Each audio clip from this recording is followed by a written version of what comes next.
My name is Jonnathan Robles, and I'm a staff writer for the Mountaineer. And today we're going to be talking about foreign policy with Mohammed and Gavin Hall.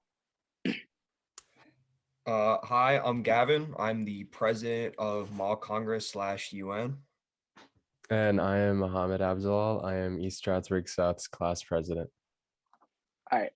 So basically, in the midst of all of that's happening, especially with the Ukraine crisis, I wanted to bring into light um, students' opinions on foreign affairs and how, as a country, we should move forward, especially since we are the new generation that's going to come up. And we basically want to have our voices projected and have our opinions viewed.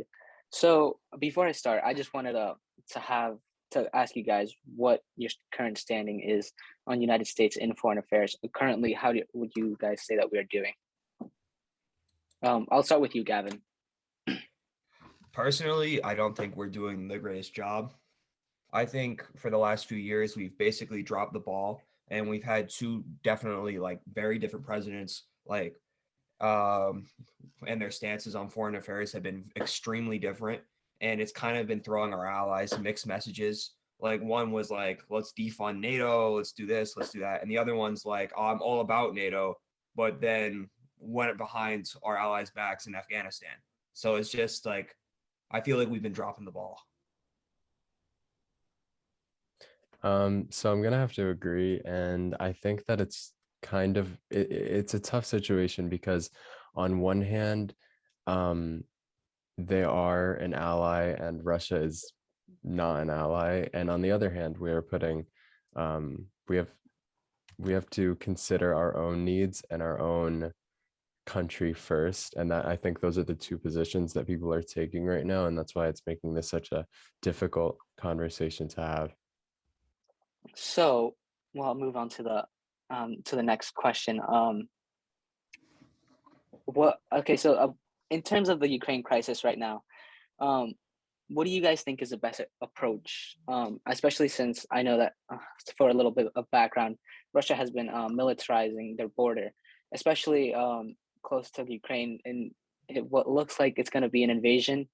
We're not too sure, but intelligence says that Russia are planning this, and been a bunch of cyber attacks on Ukraine, and Ukraine are also militarizing, and NATO is sending some special forces. Gavin, how do you think we should respond? I think we should go about this very carefully. The whole Ukrainian situation is hanging on a knife's edge, and I think that's because certain border regions in Ukraine have had long-standing Russian separatist groups who want to return, for some history. The USSR used to control, and like the Russian Empire, they used to control Ukraine in that region, and a large portion of the Ukrainian population still speaks Russian, and a small minority want to return back to go back to Russia. And like those fringe groups have been fighting a separatist movement in a few of the border states between Ukraine and Russia. Now, if Russia moves in and just nabs that stuff, there's nothing, it'll be another Crimea. There's nothing the United States could do. There's nothing nobody can do. Because why would we go into a shooting war over people who want to go back to this country anyway? So it's like, what are we supposed to do in that situation? Another thing that I've heard Russia might want is a guarantee that Ukraine never joins NATO, which is actually very reasonable and is probably one of our best options to just avoid war. But I honestly don't think it's really up to what the United States does anymore. I think it's up to what those border countries in NATO do, such as Poland, Latvia, Lithuania, Estonia, all those countries that would be directly threatened if like Russia did invade Ukraine. It's up to what they do, because if they move in or they go to defend the Ukraine, then the United States has to go and help them. So I agree, but for a very different reason. My stance is that we've never had a good intervention in another country. When you look at how America's handled the Middle East, Central America, South America, it's always ended in catastrophe. And I think that I am I think of myself as a very liberal person, and I do put humanitarian rights very high. They're very high on my moral spectrum, but at the same time, going in isn't going to help anyone.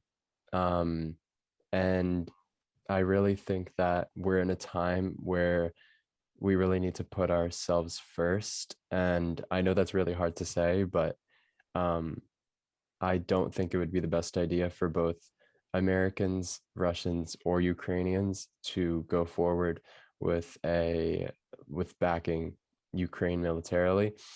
Sanctions are fine. Sanctions, I do oppose many sanctions because they often harm the people rather than the government.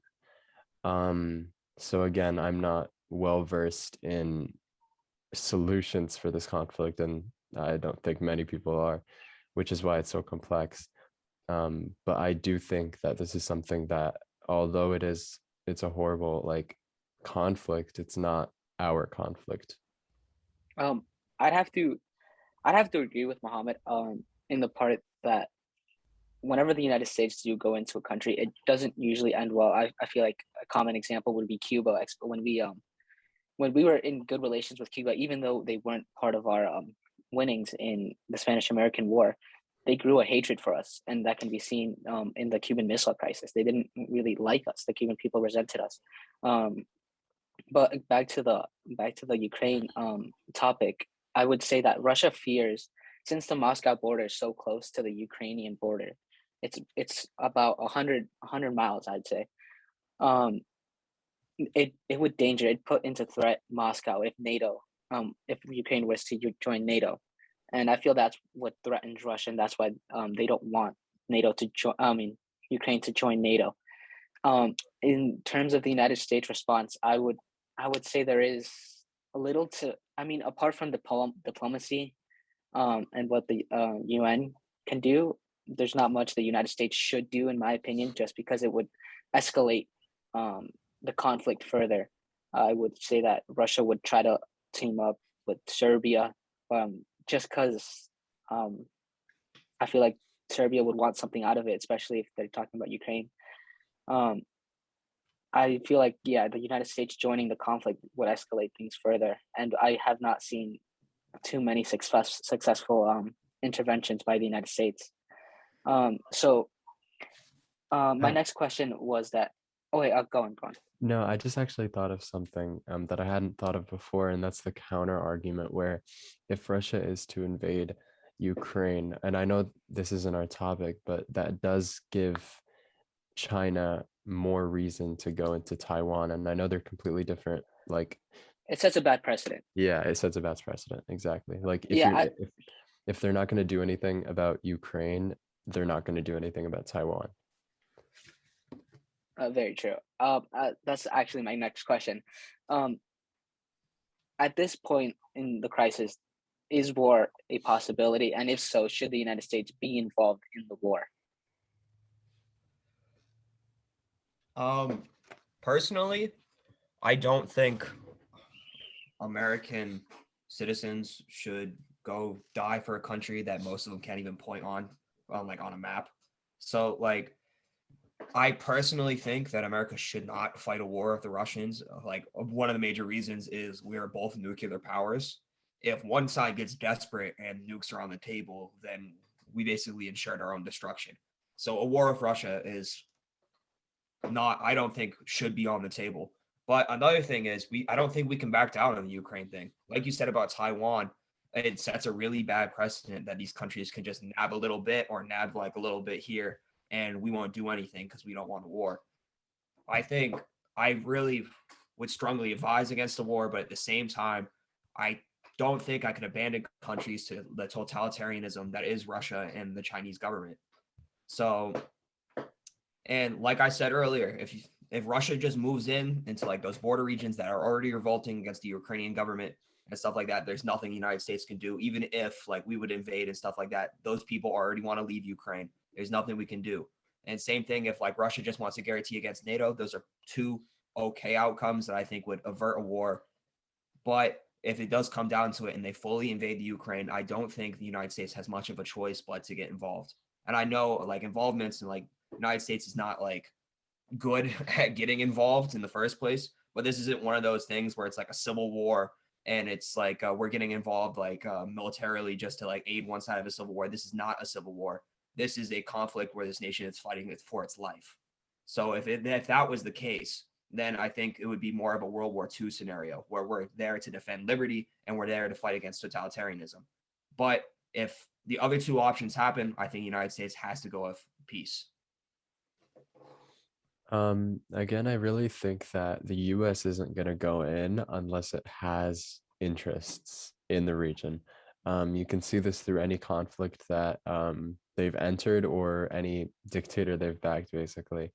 There's always a gain. There's always a reason that they're spending their money on an operation that overthrows a government or backing one side over another. There's always something to gain, whether it be oil, whether it be the backing of a country that has natural resources that the U.S. could benefit from, and unless Ukraine, the whole crisis has a benefit for the United States, I really don't think that they will go in. And Joe Biden's already stated that the response if they invade Ukraine are very heavy sanctions. Now, sanctions really only harm Russia. They have minimal impact on our government, and frankly, our economy is going to do better with companies that source their oil from areas that aren't Russia. They're like the market in that area, it's going to boom because now like people that were buying from Russia are going to have to buy elsewhere. So I really think that unless there is a benefit that's clear to the United States, they're not going to go in. They're not going to waste lives and money. All right. Thank you guys. And so just one quick final question. How would you like American involvement around the world in a quick summary look like in the future? I'd have to say I'd like it to be a moderate involvement out of like world police and isolationist. I do not like the United States' current like foreign policy or previous foreign policy of interventionism. I don't like that. It wasted lives. It just like destabilized countries, and all we created was more war, chaos, and violence. But I think there is something to be said about what many people call like the Pax Americana, which is like there hasn't been like a global war since World War II because of American influence. There says like there is those regional conflicts that we have caused, and I think like we need to stop doing that and stop like intervening in countries that don't need our intervention. But there is like something to say about the United States like stopping another world war, and on that cause and maybe like humanitarian aid to countries that are going through like humanitarian crises. I think we need to like step up our involvement there, but I think we need to pull back from like direct intervention into militarily into other countries. I agree. I wholeheartedly agree. I think that we shouldn't take a military approach and we should do what's in the interest of the countries that we're aiding. We shouldn't take an approach that's against one party. It should be the betterment of a country, if any, that we're helping. So I do think we should stop being, the world police per se, and we should focus more on ourselves and helping our allies, because again, that is essential to form, because I don't think that the countries that we've intervened in have had any presence in a world war kind of sense. So we should put our interests first, but only when it doesn't cost the lives of our people and the stability of the country that we would be involving ourselves with. I couldn't have said it better myself. So some final remarks from myself. I would say I would hope that the Ukraine crisis does not convert into anything significant. I hope that we can find a diplomatic solution to this, as both of you would agree. Diplomacy is probably the best way to solve any problem. And I would say thank you guys for joining this podcast, and I'll let Gavin and Mohammed say goodbye. Well, thanks for having me. It was a pleasure speaking with you and speaking about these topics. I know it's like a really tricky situation, but like, thank you for having me. Yeah, and same here. Thank you for having me. I'm glad I got to talk to you again and talk to you about politics for the first time in like 4 years. But yeah, I'm glad I could come today and give my point of view.